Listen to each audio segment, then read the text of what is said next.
Okay, so hello po sa lahat. Ayan, so bukas matatapos na yung aming seminar. So, yun, uwi na nga kami. Pero yun nga, yung we have to enjoy the moment. So every time na mayroong ganito na activity, so always think na, di ba, laging mong isipin na meron ka na namang matutunang bago. So isipin mo na lang na yung matutunan mo, it will not only apply to you personally. Kung halimbawa, yung gaya ngayon, yung seminar namin is more on financials. So it's been a while na I've been in a training na face to face. Kaya parang naninibago ako, pati yung katawan ko naninibago. So yun, ganun talaga eh. Then again, yun nga yung pagbata ka kasi, you still enjoy these kinds of trainings. Diba? Gustong-gusto mo yung mga seminar kasi you travel. And then you have the chance to go around. Yung may time na gaya nito na pwede ka pang mamasyal, ganyan. So, yun yung advantage. One of the advantages ng nagtitraining. So, may time ka to meet with your friends, gano'n. So, pero sa akin, hindi na eh. More of the learnings, tapos yun. Imagine mo na been here for more than 2 weeks na nandito tayo. So, wala eh. Parang I use the moment to have time na magpahinga ganon. So, hindi tayo masyadong lumalabas. So, we just talk with the staff na nandito. So, yun lang. Hello, Rafi. So, yun lang. So, nandito tayo. Oh, tingnan mo sa tayo dito sa, ayan. Malapit tayo sa City Hall. And then, sa Manila Hotel naman doon sa kabila. So, yun. And then, yan din yung ating, yung cathedral. Yan. So, nandito tayo sa Intramuros part. Ay, so, yun, yung mga nagtatanong kung nasan tayo. So, dito lang tayo sa paligid. Malapit lang dito sa mga sa mga malalaking building na yan, di ba? So yung training namin dito lang din. Sa within the building. Hello, Ma'am Diana. So, walang signal kasi sa baba. Kaya nandito tayo sa rooftop. Ayan yung mga damit natin. Joke lang. Hindi tayo yan ha. Okay, so hindi tayo naglalaba. Kaya naman, masyado kaya showing. Okay, so hello. Hello po sa lahat. And gusto ko lang pag-usapan yung tungkol sa shinare ng isa kong kaibigan na nasa law school. So, although this applies to all, di ba? Yung mga nasa law school, so it happens na merong talagang time na babagsak ka sa iyong subject. So, yun nga, yung passing is 75.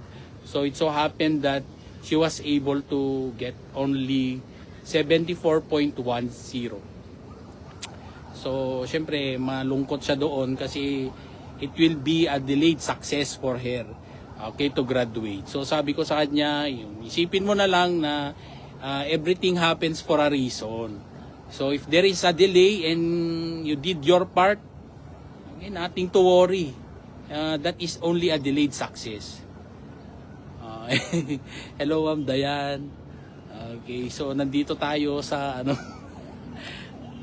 rooftop. Okay, so meron naman tayong paalam. Okay, sa dito na punta tayo sa rooftop.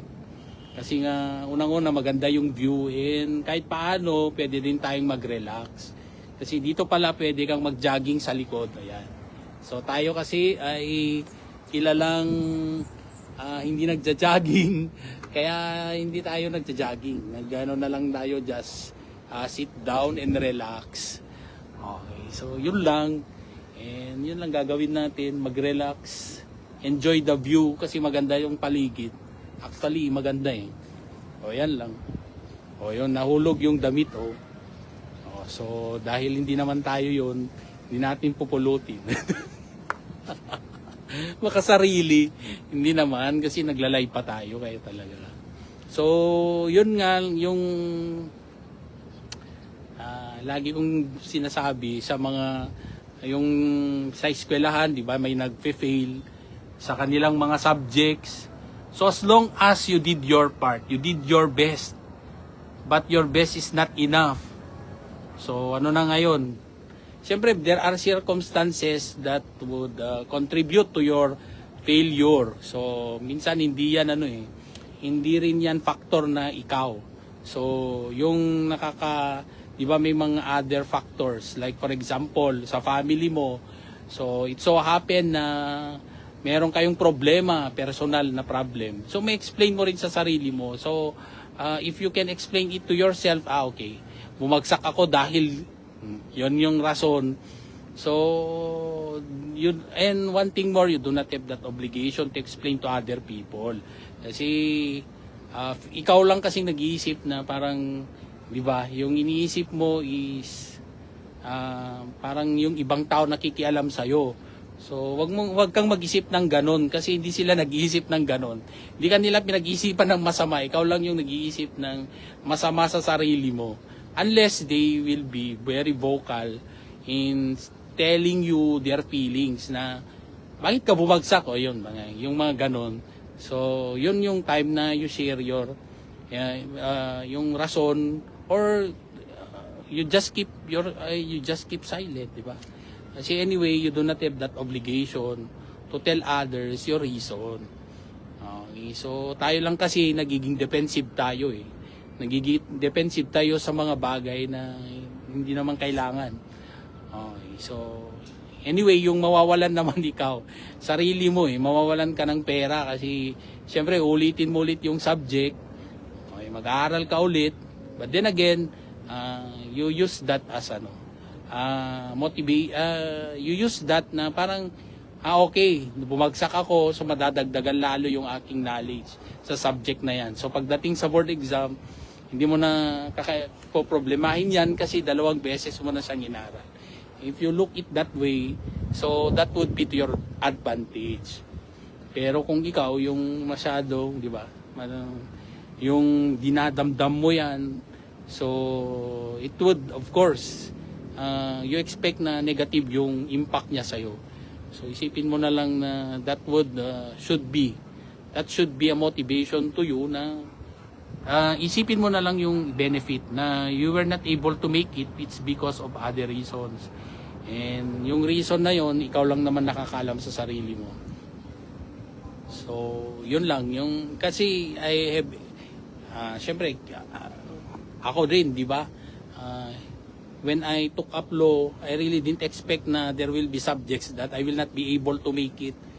So, syempre, I can explain it to myself. Kaya lang kasi minsan, hindi rin mawala yung sa isip natin na yung sasabihin ng iba. But then again, I realize na at the end of the day, they do not care at all. Minsan, may mga tao talaga sadyang concern sa'yo na, oh, why were you not able to make it? Magaling ka pa. So, ang hirap din mag-explain ka, so dalagi na lang. So, nakakapagod din. So, better, hindi ganun talaga, ganun. Sabihin mo, then ulitin mo na lang. Ganun lang yun. And then, you take it as a lesson for you to, additional na lang na, inuulitin ko ito dahil kinulang talaga naman yung effort ko dahil sa personal reason. So ngayon, nauulitin ko ang subject na to, you look the brighter side of it na makakatulong yan sa iyong next na examination, which is your board exam or your bar exam in our case, di ba? So yun naman, sa awa ng Diyos, even it's very hard. Yung mga, kahit nasabihin natin, wala na akong leave noon, just to take the bar exam. But then again, with the help of, di ba, yung tulong din ng Diyos, nandyan yan, tapos nag-effort ka pa. So, with that, wala nang rason na you will not be able to make it. So, yun din ang inisip ko noon. I am confident na yung nasa isip ko, I did my best, and God will do the rest, di ba? So blessings na yan, yung blessings na yung iba. So, yun naman. Okay? So, sabi ko nga sa kanya, just keep your yung yung focus mo. Okay, you were not able to make it with your 2 subjects, so you just continue. Diba? O tinanong kita kung anong reason. So, diba, binanggit mo na okay, you were not able to make it because of some personal reasons. Dahil nga siya, nireklamo siya ng kanyang mga kaklase. So, she was not able to focus. So, sabi ko, isipin mo na lang na masakit lang dahil maapektuhan ang iyong financial. Okay, may financial aspect na maapektuhan kasi ulitin mo yung subject. Pero the fact na ulitin mo yung subject, marami kang matututunan. So, mas maraming time na magbabasa ka with that particular subject. But because somehow, pag tumuloy-tuloy ka siguro at pinasa ka lang dahil naawa yung teacher mo, baka yan pa yung subject na babagsak ka doon sa iyong bar exam. So, yun na lang isipin mo, sabi ko. Okay, so, sabi naman niya, tama naman.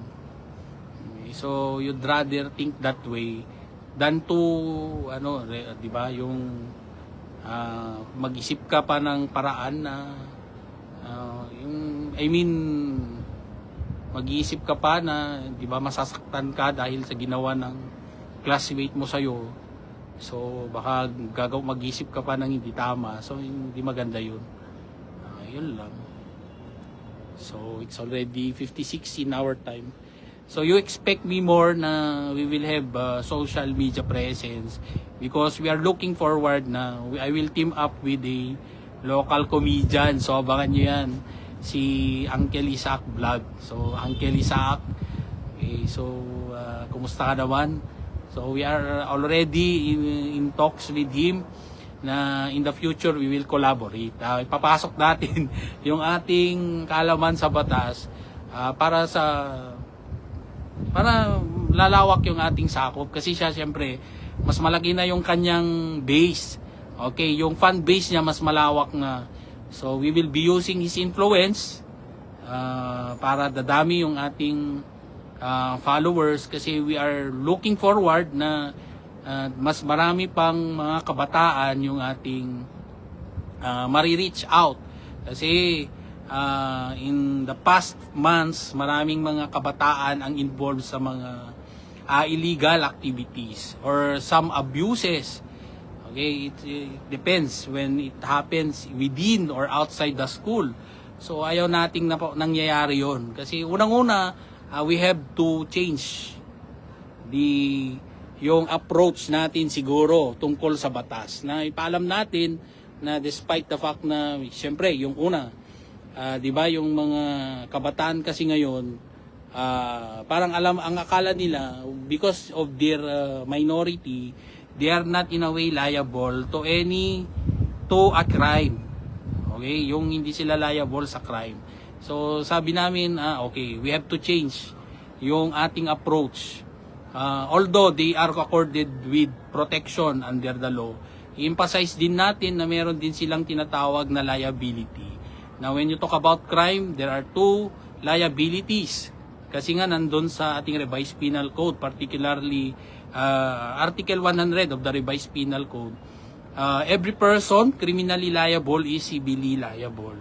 So, civil liability will be in the form of monetary obligation. So, meron din siyang damages, merong fines, okay, that they will be answerable. So, if they cannot pay, that child cannot pay, so the parents will be paying in their behalf.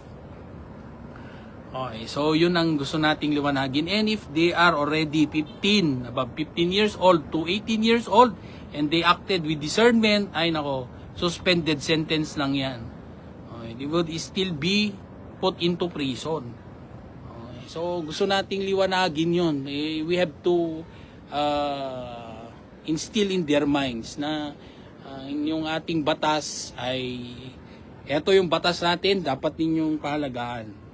As young as you are, you have to respect it. Do not use your minority, okay, to cause abuses to other child. Okay, kasi marami tayong naririnig, mga bullying in schools. So, sa atin naman na mga parents, wag nyo naman kasing